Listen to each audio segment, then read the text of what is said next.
Hi and welcome back to another Tech Connect video, and in this video we are excited to be talking about Apple's Vision Pro, which was revealed at the WWDC conference in June of 2023, and we are going to be talking about that together and also considering the accessibility side of things, since that's what we do here. Corey, how excited are you for the Apple Vision Pro?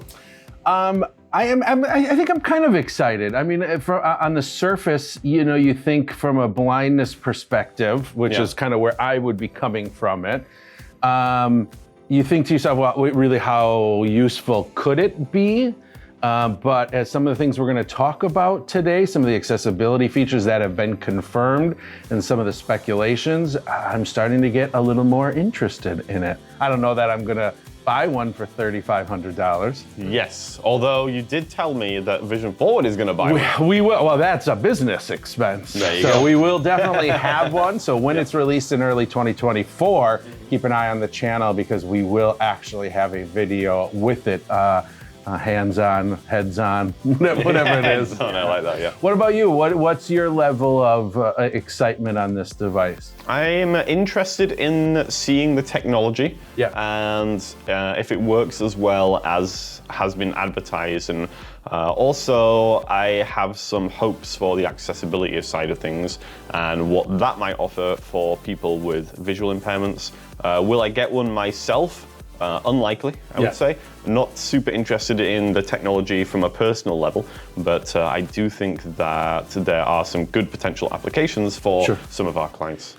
So for those that might not be aware of what the Apple Vision Pro is, I thought maybe we could just take a moment and let's kind of talk about what this device is, a little bit of potentially how it may look and kind of things like that. So in all intents and purposes, it is a combination device that's both AR, or augmented reality, and VR, virtual reality. Now, I believe Apple is shying away from both of those terms, although that's what it is. And what are they're calling it? Spatial computing. Their first true spatial computing. It's totally Apple to come up with a whole new word. Like everyone else is using AR and VR, and they're like, no, we're going to call it spatial computing. I actually have a theory about that. Because the thing is, the current crop of VR devices really started with the Oculus Rift, which came out in 2013. So we're 10 years in to this modern clutch of VR, and it hasn't really taken off. And I think there is almost possibly a stigma around that. I see what you're saying, sure. Yeah, so it's like, it seems to me like this is a rebranding attempt by Apple to say, hey, we're not like those other guys. This, you know, although we're using a headset, this is a different. Even though it is AR and VR goggles, we're not calling it VR goggles because when you think that, you think what these other guys have been doing. It's a classic rebranding technique. Which Apple's great at. Which Apple is great at, yeah. You take something that exists but is not necessarily as popular as you want and you rebrand it. The Vision Pro is basically a head-worn device that has, and we'll get into some of the specifics, at least some of the technical technical specifications as we know them. But, yeah, exactly, which we don't know a lot about. No, I mean, a lot of this is kind of hearsay or doing some investigation online. But basically, this is a device you're going to wear on your head. It's got small screens that you look through, cameras on the inside and outside. And so basically, you are wearing kind of a head-worn computing device. I think, you know, I hate to break it down and say it's basically strapping an iPhone to your face. But in very many cases, it's strapping an iPhone to your face. And I have to say they did a nice job of their reveal. So it was a well put together kind of conceptual video to show us people using this in real life, you know, for real life applications. But they really didn't say too much about the device itself in terms of technical specifications or even what was going to be available on it at launch. There was some of that, but generally they didn't. They revealed the device and gave some aspirations for it without really saying too much about it. So it'll be interesting to see some more details come out in the next few months. And I don't think that that's a huge surprise. This WWDC is their worldwide developer conference, so this is really, for developers getting hands-on so that they can start creating apps and things for it. Plus, to a certain degree, this device may not even yet be in production or even finished. So who knows what can change by 2024. I would agree. The only thing that I thought was really stupid was every time they show something like this, the people that they show, the actors that they have who are, doing, like using the device. So, you have these various attractive people wearing the headset, and they're all in these ridiculously huge, like, apartments, nobody's in like a small little studio exactly with a hot plate sitting next to them. No, okay. They're in these incredible places that cost millions and millions. I'm like, okay, considering the price of the headset, that probably is like core audience here, but even so, it makes me laugh. So maybe we could jump into some of the technical specifications, at least the ones that we know so far. Obviously, a lot of this could change by time of release. But these are some of the things that we've sort of gathered together through some of our research. Yeah, so in terms of cameras, we have 6 cameras on the outside. There's 2 side-facing cameras, 2 front-facing cameras, 2 downward-facing cameras. Using the 2 front-facing cameras, you can do 3D pictures and video, which is pretty cool. There are also infrared cameras on the inside. So where you are looking into the lenses, there are infrared cameras there, which can actually see your eyes and then project them to the outside of the headset. This was one of their unique features, which nobody else is doing in this space. So the front of the headset actually has a display. I'm not sure if the front display is OLED. The inside displays are OLED, and also they are higher than 4K resolution. So really good quality video screens. But on the outside, the video screen is used, I think its main function seems to be to project your eyes onto the outside of the headset. Which is, on the surface, I kind of laughed about that. But one of the things that people have always kind of talked about VR and AR is that when you're wearing them and your eyes are blocked, the people around you don't know when you're in your reality, or in virtual reality, or when you're actually interacting with people around you. And so the way that the Vision Pro is supposed to work is that when you're actually doing sort of a pass-through where you're not looking at the screens, or you're more interacting with your environment versus the actual kind of operating system, your eyes will be displayed on that outside screen to let people know that you are part of the environment. Yeah. It's creepy to a certain extent. Yeah, it doesn't look like quite right. It could be. I mean, I get where they're coming from. Yes. I'll be curious if it's a feature that's long lasting. When we see version 2, 3 of the Vision Pro, will they still do that? Or is it just a way for them to sort of ease those people's, worries? And so you have your eyes. And at some point, can you pick, I know it's scanning your so it's not actually, it is showing your actual eyes, but they're reproductions of them. It's not like, it's your actual eyes. Right. But I'm wondering, at some point, can you choose what eyes you want? Like potentially, I'm sure there'll be an app. Will there be an additional purchase if you want like Samuel L. Jackson's eyes or Marilyn Monroe eyes? Like, can you pick? Hey, if there's money to be made, somebody will do it. Designer eyes. Exactly. Yeah. I get the idea. The whole point of one of the barriers to adoption for this type of technology is just the isolation aspect. So anything you can do to reduce, that isolation aspect is potentially beneficial. Would I still want to talk to somebody wearing one of these headsets?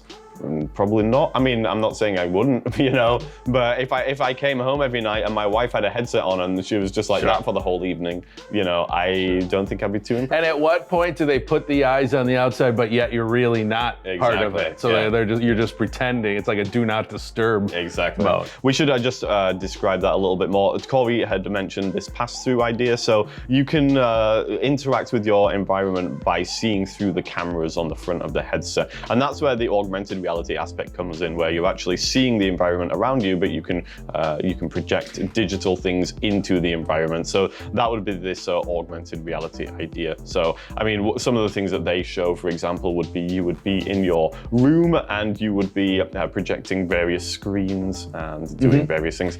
Does this solve a problem? Do we need I don't know if screen? I don't know if that works.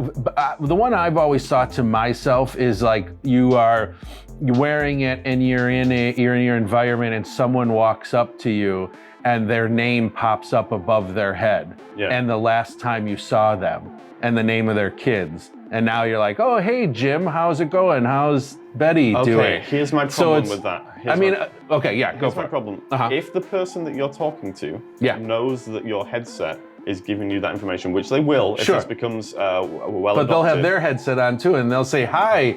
Oh, hold on, your name's blurry. Corey? But here's the thing though, like, it's gone from being a social interaction which is positive in the sense of you have taken the effort to remember this person and their kids to now completely empty and meaningless. Well, okay, let me devil's advocate you, because I absolutely see where you're coming from, and I think this is a discussion we've had is really on the face value, these are a cool device, but really what is the long-term effects on society is what we're getting into. But what happens if you didn't remember Jim's name and you didn't remember his wife's name and the kids and the last time you saw, and he came up to you and it was just, hey, how's it going? Good, okay, nice to see you, bye.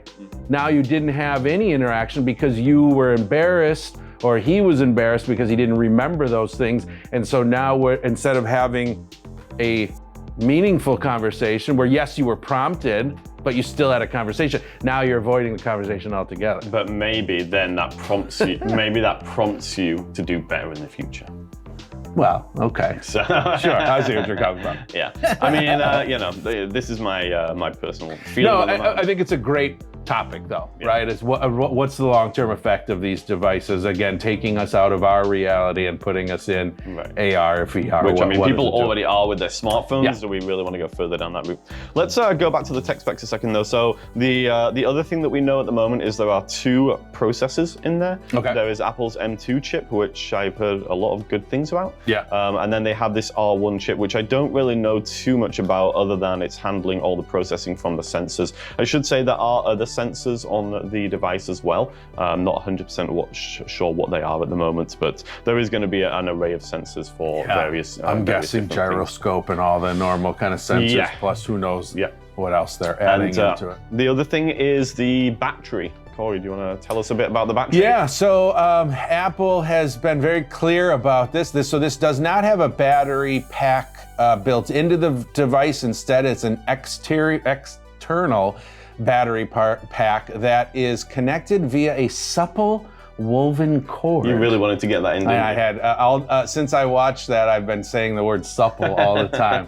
Supple Corinthian leather. But what the other piece that made me laugh is that it is clearly stated that it is a 2-hour usage on the external battery pack, or all day when plugged in. They were really pushing that. I don't know how Apple do it. That's incredible. They made it almost magical. So what you're telling me works. is if you connect it to a socket. Yes, if you plug it in. Into your house's main electricity. Correct. That is always going. All day? All day. Huh. All day. That's okay. I mean, I know I said I wasn't going to get one, but now I think I might do.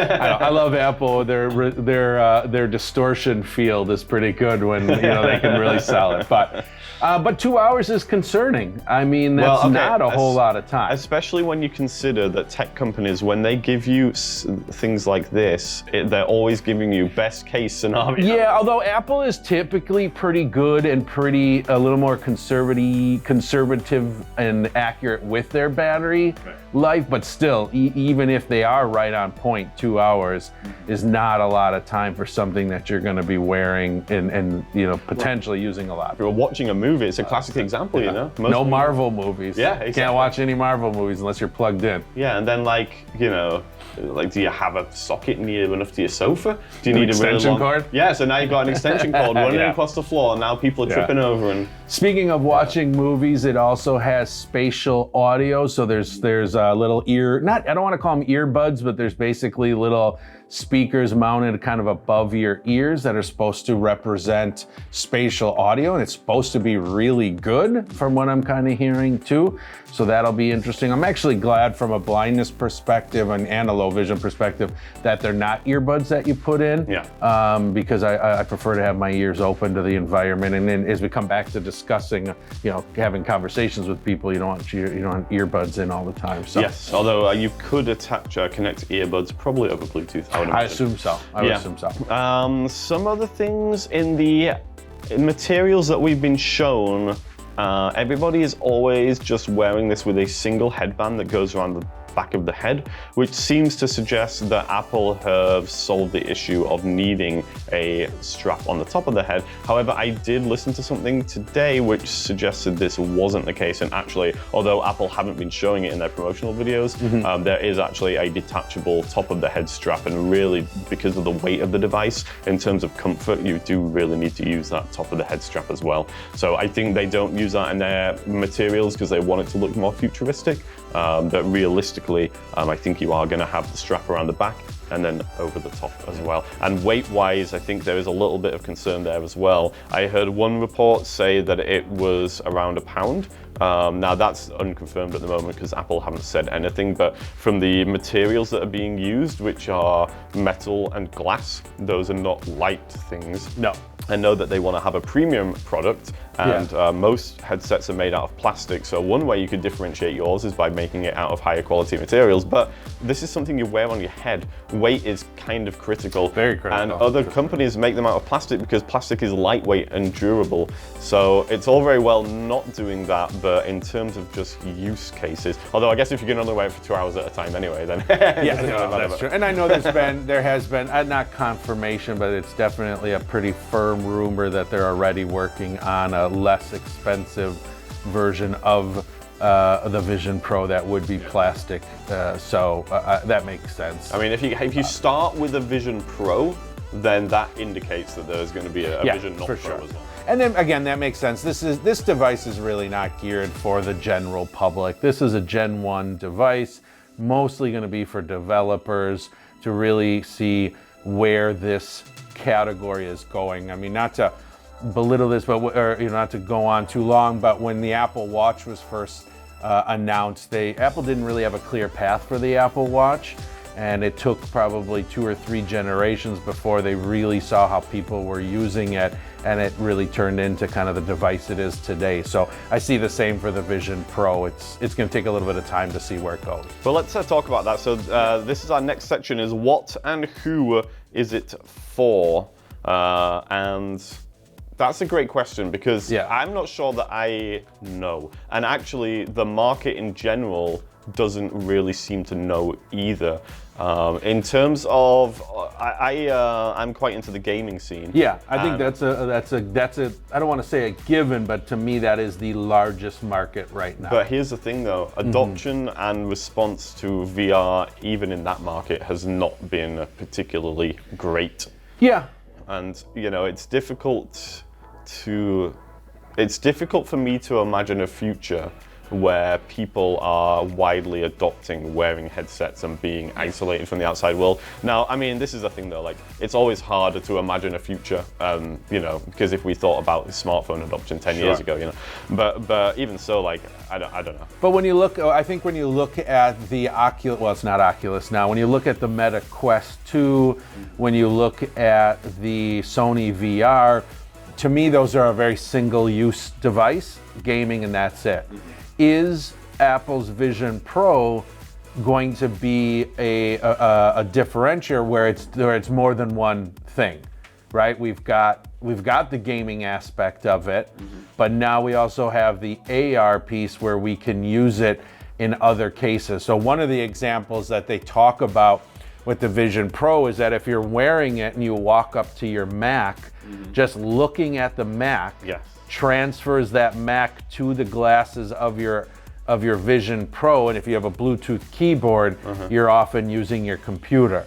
So is that, you know, are features like that going to be enough, coupled with the gaming part of VR, to make this the device that starts to actually get some adoption? What problem does that solve though? Okay, so imagine this. You have your Mac, you look at it with your Vision Pro, now you see your Mac in your Vision Pro. Why not just look at your Mac? I know, but I think that's the argument. I mean, you can say that about many things, and I think that it comes down to how developers also utilize it. You know, what apps start to look like.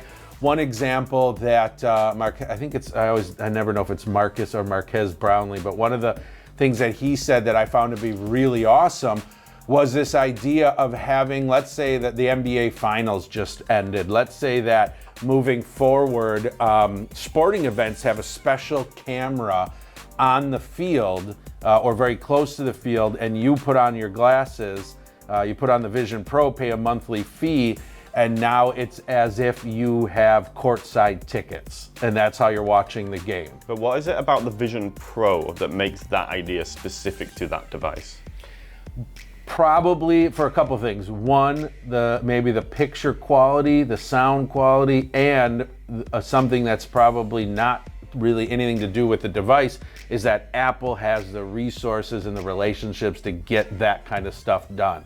We've seen Apple invest millions of dollars into things. So I don't know that Sony or Meta wants to invest that kind of resources for a long-term play. Well, potentially. You say that, but Facebook, who is now Meta, rebranded their entire company to focus on specifically this area and has not been very successful. Did they think about that though? Maybe they didn't even think about that idea. I don't know. I don't know. Yeah. But I think, again, for when we talk about who is this for, this generation that we're talking about right now, which is all we know, this generation one is for developers. This is for people who are developing apps and programs for Apple. This is for those early adopters who love cutting edge, who have $3,500 burning a hole in their pocket, who want to stand in line at midnight for a new device. It's not the general public whatsoever. And I think these early adopters, though, will determine the future of what this device looks like 2-3 years from now. You're completely right. I mean, Apple have provided a platform here, a high quality platform. The question is now, what compelling reasons can developers create for people adopting this platform? Now, I think that for us at this channel, and for me personally, the accessibility features is really what I'm excited about. Just before we talk about that, because this is related, we have on our docket here as well to discuss what does it look like compared to other wearables. And when we talk about other wearables, actually we're thinking about some of these low vision wearables which are available that we've talked about in other videos as well. And so this obviously ties into the accessibility aspect. So I do have a few different low vision wearables here on the table in front of us. So we have an eSight 4. I'm actually going to put some of these on here just so we can take a look. So this eSight 4 here has got a pretty slim visor in front of the eyes, and it has this halo headband that goes around the head to keep it in place. This is actually one of the sleeker looking of these low vision wearable devices. We also have the the Iris Vision Inspire. And this one is more like a regular pair of sunglasses here. And this one is tethered to a phone, which would be similar to the Vision Pro, because the Vision Pro would be tethered to a battery as well, if you were using it away from power. And this one does look a bit like a pair of sunglasses, and it does have this kind of rubber insert for blocking the light. I forget what Apple called that. That would be called the light seal. The light seal. So this is one of the better looking of the low vision wearables. And then we have this one here, Iris Vision Live, which is built on a VR platform. So this is the Samsung Gear VR headset, and it has a smartphone in the front, and they have made this into a low vision device through utilizing the camera and the screens. So that's the current state of low vision wearables. Is the Vision Pro, does it look any better than those? It certainly looks nice in the promotional materials. It looks although it's still very much a goggle-influenced design, because of the materials that they've used to create it, it does look nice in terms of the kind of the thickness of it. The actual lens part at the front is nice and thin, although with the light seal, obviously that does add on some size there. And then the strap is really nice, the one that goes around the back of the head. It's really nicely designed, but you're still very clearly wearing a large pair of goggles, so it's not really solving the issue of, hey, I don't want to look, different. It's not a pair of glasses still. No, we're not there. No, and I don't know that we ever will be. I mean, not, yeah. when you're including screens. Yes, that's a good point. Retinal. If you're actually sending it right into the eye, that'll be a different story. Then you can will happen, I'm sure. At probably, some point, yeah. Sure. But I do think the Vision Pro is definitely a nice-looking headset. It's hard to say without seeing it in person, but it probably looks better than any of these. But I will say one area it definitely will be better in is the quality of the camera and the screens. I would sure think so, yeah. Yeah, which kind of leads on to the accessibility. So what do we have for confirmed? Yeah, but before we do that, do any of the current devices you have on the table have a supple woven cord? Let me just feel this one. No, not supple. No. Okay. No. So I think there's your justification right there. Right there. Yeah. So there have been some confirmed accessibility features already. We're probably aren't going to hit them all, but we'll just do a few. And really, to be honest with you, they're calling this new operating system, I believe it's Vision OS. But honestly, it's based off of iOS. They did the same thing with Watch OS. They did the same thing with TV OS. It's basically iOS, in my opinion. So a lot of the features, accessibility features that we're familiar with on iPhones and iPads, we're going to see here. So we're going to have dynamic text, so that text is going to increase and decrease within apps depending on what you kind of have it set in settings. So that's nice. You have contrast enhancements, that's there. We do have zoom, so we have the magnification piece. We also have guided access, which is familiar in iOS, where basically you strip out a lot of the things on apps, allowing you to just stick in one app, or also getting rid of some of the stuff around the edges that might cause some, not confusion, but it's just really not needed, so it kind of clears up and cleans up the interface. We also have voiceover. That's been confirmed, and for me, that's obviously a big one that I'm really excited about. Yeah. There is a physical crown on the Vision Pro, and you can set up an accessibility shortcut, so a triple press of the crown will go ahead and turn voiceover on. So those are some of the confirmed features. Now, some of the other accessibility features that have been added to this device. So we talked about, one thing we actually didn't really mention, we talked about the IR cameras on the inside and how it scans your eyes, but we didn't talk about how the general public will utilize this device, and mostly it's through eye gaze technology, so it's going to track where you're looking, and combination of hand gestures. Yeah. Unlike current VRs like the Quest, where you actually hold controllers, this is just hands-free, and pretty much the two cameras on the bottom of the device are seeing your hands. So what Apple has done, because they are so good with accessibility features, they have created alternative methods. Obviously, eye gaze or using my eyes is not going to be a way that I can do it.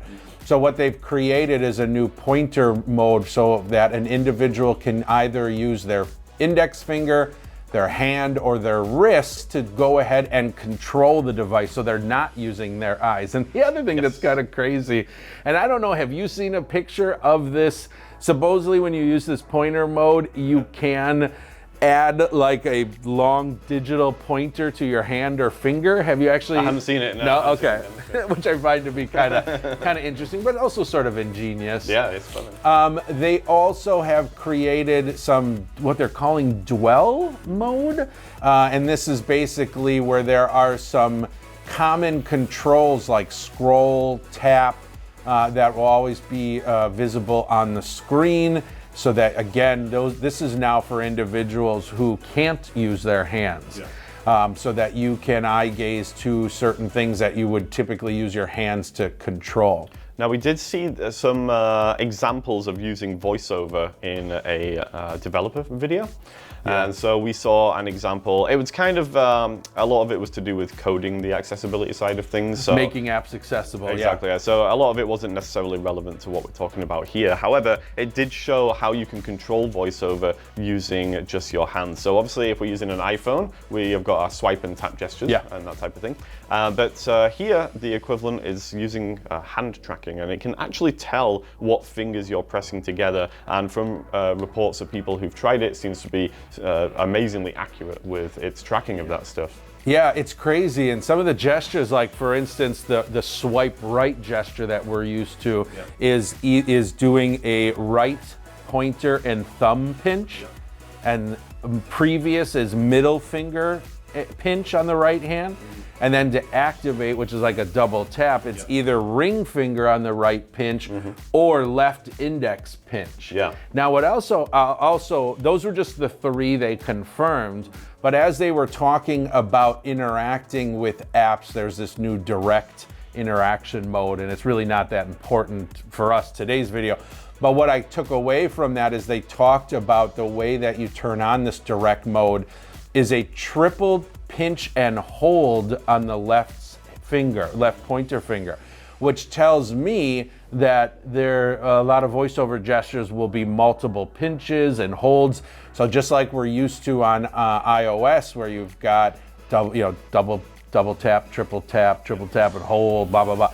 We're going to see a lot of that, but kind of translated to pinch instead. A lot of our clients, well, I don't want to say a lot, but some of our clients can struggle with using the touchscreen gestures to control the iPhone. Do you think these hand gestures are going to be easier or harder? I think they'll absolutely be easier for individuals who have, still have good use of their hands.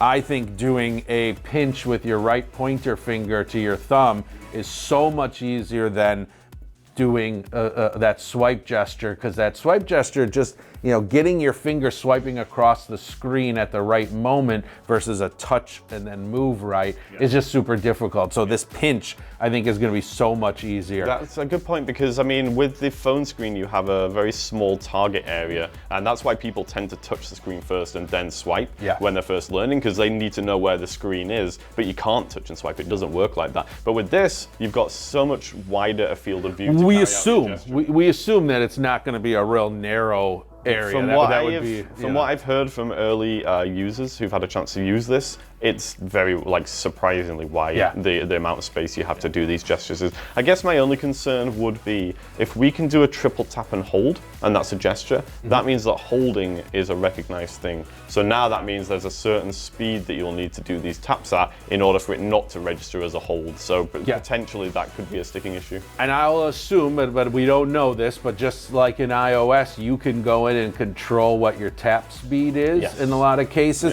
I'm guessing it's going to be, there might be something similar too. Yeah, you would have thought so. There's also there's reduced motion as we see in iOS. That's good for individuals who maybe experience dizziness and want to remove some of that some of that motion with apps opening, closing, or within, motion within apps. So that's something else that's going to be there too. So Apple is saying that this device is has the most accessibility ever to be included in a first generation product of theirs. Which makes sense, because I mean, they've got such a long heritage now of accessibility features. Why would you not transfer those all into your latest device?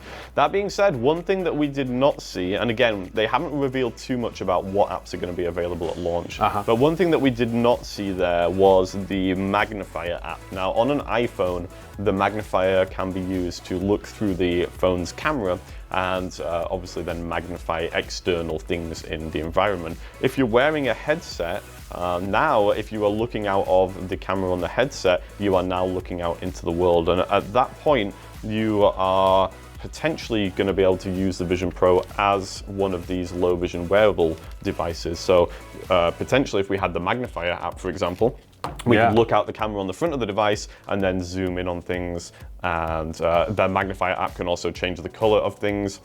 and change the brightness and the contrast and things like that. These are all features we see in low vision wearable devices. I mean, if Apple incorporated that, yeah. I could see that as the end for these other wearables. Well, so here's the thing. Because you've got YouTube, I mean, you've got almost a lot of what these others are incorporating. Yes. Could it just be replaced? Yeah, I can completely see it happening, because here's the thing. The Iris Vision Live is the cheapest device on this table. Yeah. And it's $3,000. That's a standard price for Yeah. a low vision wearable. Now, the reason that they're that expensive is because these companies who produce these things are fairly small, and the market is fairly small, and so, you know, their costs are higher. They can't be buying components at the same cost as Apple. Yeah. The Iris Vision Inspire here is $4,000. That's more than the Vision Pro. Yeah. The eSight here, Yeah. $6,000. Yeah. So I mean, although 3,500 seems like a lot for the Vision Pro, if it can do the low vision wearable style of things, and it has much better screens and a camera than is available in any of these devices, at that point it's a game changer. Yeah, field of view would be a thing. I mean, Yep. again, we just don't know, but it could be a real disruptor for the low vision, you know, market. Yes, if Apple decide to take it in that direction. Which- But you've got to think to yourself, why would they not? Exactly. You know? For what they do with accessibility. Right. And since they already have the magnifier app, which is pretty much doing 99% of what we're talking about, Yes. I would be shocked. And you've already got Zoom built in, and you know, typically when you use Zoom on a phone, Yeah. you're zooming in on the screen.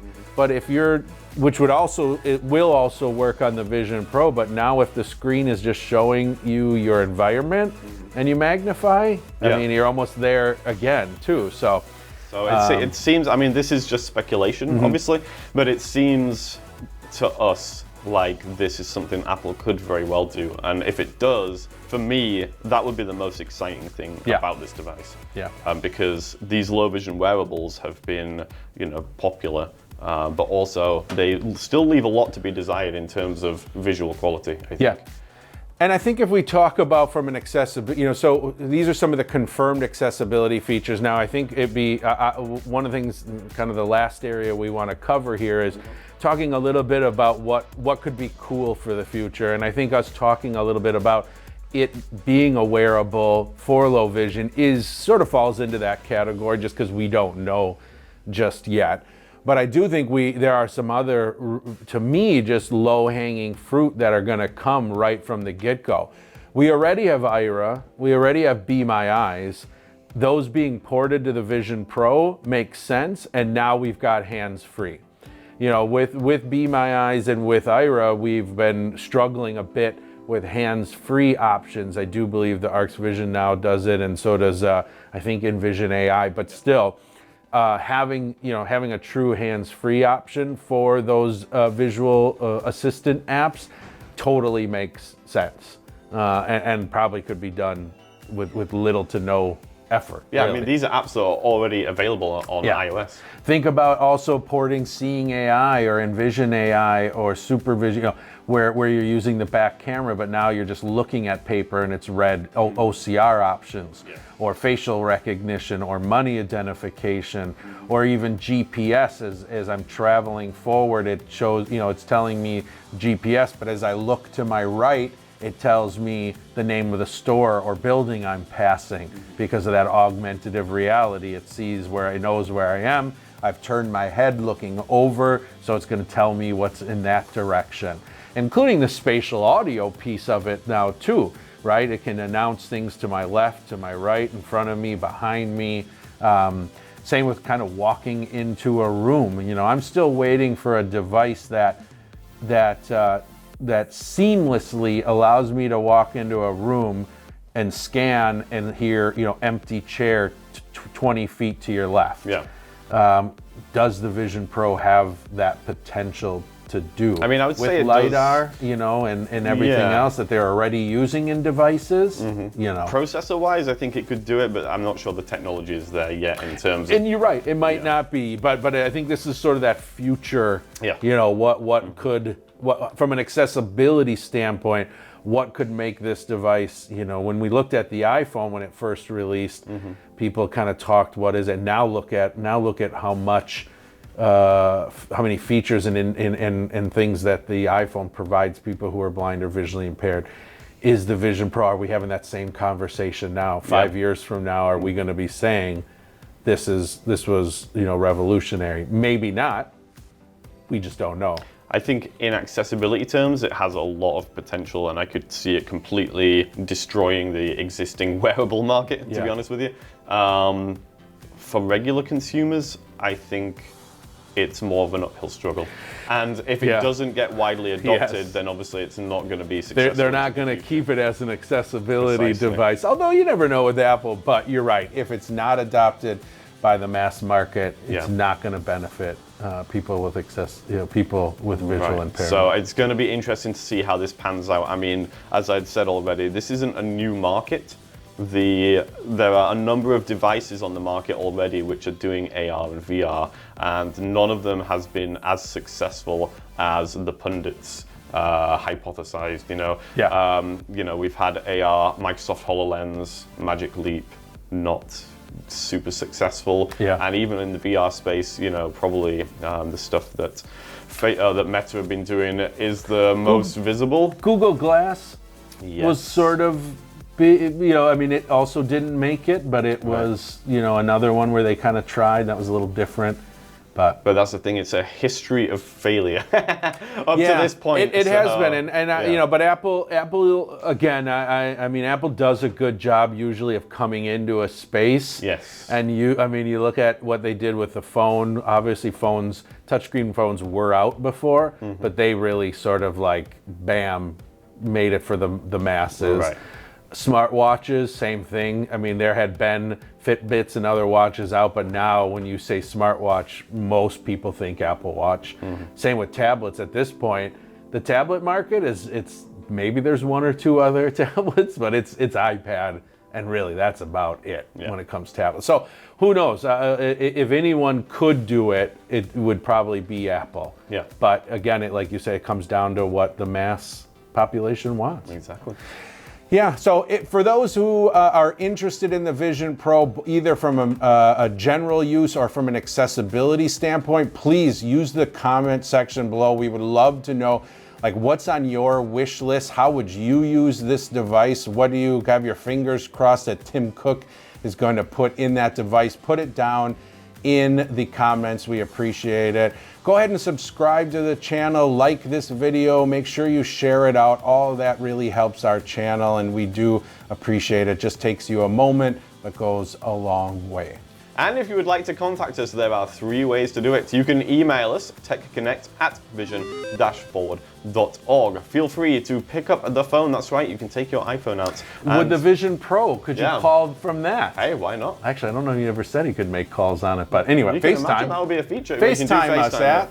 If you want people to see a digitally recreated version of you, then yes, you can do FaceTime. But anyway, pick up your regular phone for the moment and call us on 414-615-0103. And we are on the internet at vision-forward.org.